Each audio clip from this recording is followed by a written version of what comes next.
Diálogos del pensamiento.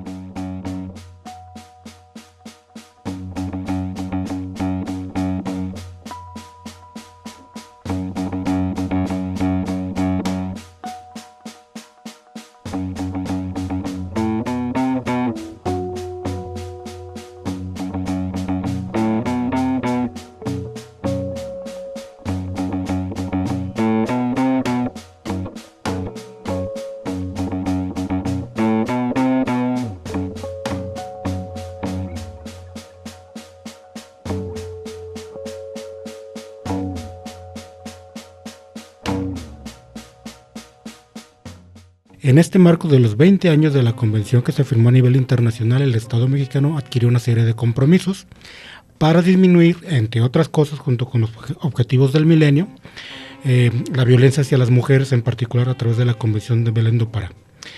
Y en particular se hace mucho énfasis en el caso de las mujeres, puesto que se considera que no es una violencia que nada más ocurre en el ámbito privado, es su mayor incidencia, por supuesto, en el hogar, en la casa, pero que tiene una serie de dimensiones que rebasan el ámbito privado. Y son estas dimensiones que a los 20 años de que se cumple la convención queremos hablar, platicar, cuestionar, hacer un balance, por qué no han tenido los resultados que se esperaban y qué es lo que debemos o podemos hacer. Que uno de los logros que sí ha tenido la convención es justamente poner en la mesa de discusión este tema y tener un poco más de elementos y de categorías para hacerlo visible, que se ha reflejado de diferente manera en esta dimensión legislativa que consiste en la armonización de las diferentes leyes, en el caso de México, de los diferentes niveles federal y luego ya local e incluso municipal, ¿no? Y en donde sí vemos que en México hay como realidades diferentes para cada estado y para cada municipio. Un ejemplo muy claro es que en el municipio de Guadalajara el reglamento de la Ley de Acceso a una Vida Libre de Violencias para las Mujeres, o sea, el que pretende decirnos cómo se opera, cómo va a funcionar la ley estatal, se acaba de aprobar hace unas semanas, ¿no? Apenas. Hay que hacer más leyes, hay que legislar más, o establecer una legislación que cubra estos aspectos. Vamos, estaríamos hablando de integralidad, ¿no? O sea, de una mayor integración de otros aspectos normativos que protejan a la mujer desde estas etapas, ¿no? Y no solamente de sancionar el feminicidio, pero pues luego si no hay leyes que vayan a prevenir esta condición, pues ahí estamos hablando de una falla propiamente de los estados, ¿no?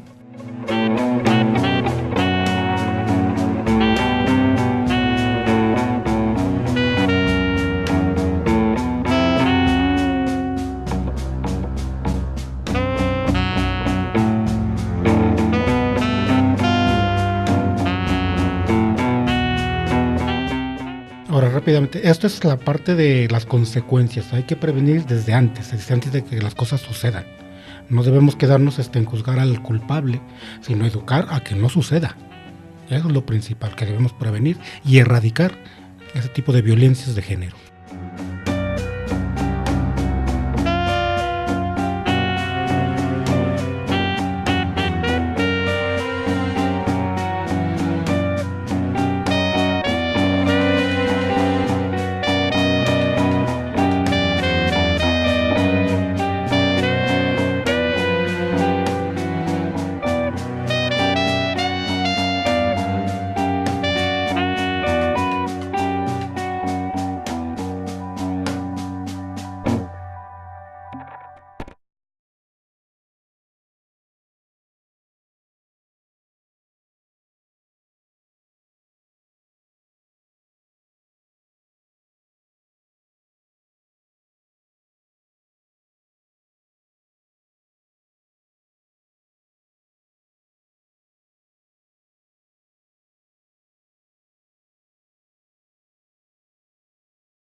Un balance de la dimensión legislativa y de la dimensión de políticas públicas. Es también muy necesario entrarle a estas dimensiones sociales, sobre todo pensando en que muchos de estos tratados, convenciones y programas y políticas que buscan erradicarlo, pues se ha demostrado como desafortunadamente no han tenido los resultados que se esperaría.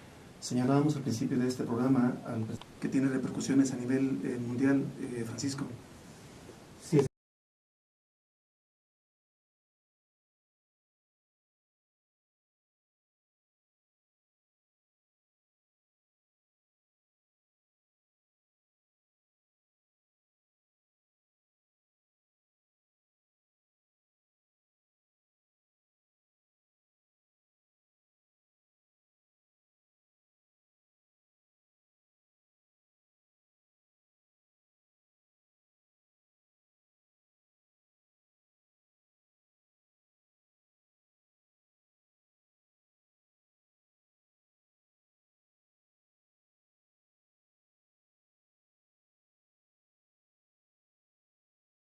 Y me imagino que incluso identificando que existen diferentes dimensiones, ¿es posible, Ángel, identificar el origen de la discriminación, la violencia? La propia definición que nos ofrece la Convención de Belén do Pará incorpora ámbitos, como decía Francisco, y dimensiones de ese posible origen.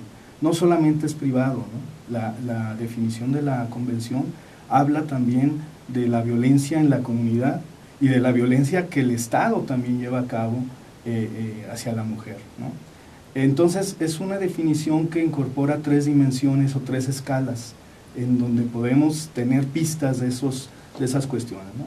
Y habría que ver también que buena parte de esos orígenes pues tienen que ver con un ámbito sociocultural que podemos identificar como parte de cada país, ¿no? Habría que ver, y esa es parte de la discusión que queremos dar en nuestro foro, a ver qué, en el caso mexicano, qué elementos de alguna manera nos permiten identificar esas fuentes de la violencia y qué políticas entonces el propio Estado ha seguido, ¿no? Si ha errado al no reconocer esas fuentes, ¿sí? O si en algunos otros casos ha acertado. Habría que ser muy cuidadosos luego al tratar de observar estas cuestiones, ¿no? Cuando Ángel señala, Celia, estas escalas y estas dimensiones en las que la violencia contra la mujer se ejerce, podemos pensar en el término violencia estructuralmente constituida. Sí, exacto. No se trata de un asunto de excepción, ¿no? No es un evento excepcional, ese es el problema. Es una serie de eventos que sistemáticamente se han presentado, en particular en la región latinoamericana, y que eso es lo que explica, por ejemplo, la creación de esta convención, que es a nivel internacional, pero que fue hecha en América Latina, ¿no? Desafortunadamente es de los aportes que tenemos dada nuestra realidad. Se tuvo que hacer esta convención justamente por esta realidad que pues, nos estalló. Y ahí lo que es muy importante es que, como bien explicaba Ángel, el origen es múltiple. De ahí que la misma convención parta de la pretensión de abordarlo desde múltiples perspectivas, en donde si bien está la legislación y la política, pues también está esta dimensión sociocultural que lo que permite es un clima de legitimación y de permisividad social de la violencia en contra de las mujeres, y que al considerarla completamente natural y normalizada, pues se sigue reproduciendo. Yo siento, a ver qué piensan ustedes, que valdría la pena acentuar qué entendemos por violencia de género. Ya comentabas que se dan todas las clases, niveles, etcétera. Podemos empezar por la idea popular, porque la violencia de género es de las clases bajas. Ándale. La pobreza, gente sin educación. Yo quisiera que se basar esa idea. Ándale. Mira, a mí se me hace que es importante, porque luego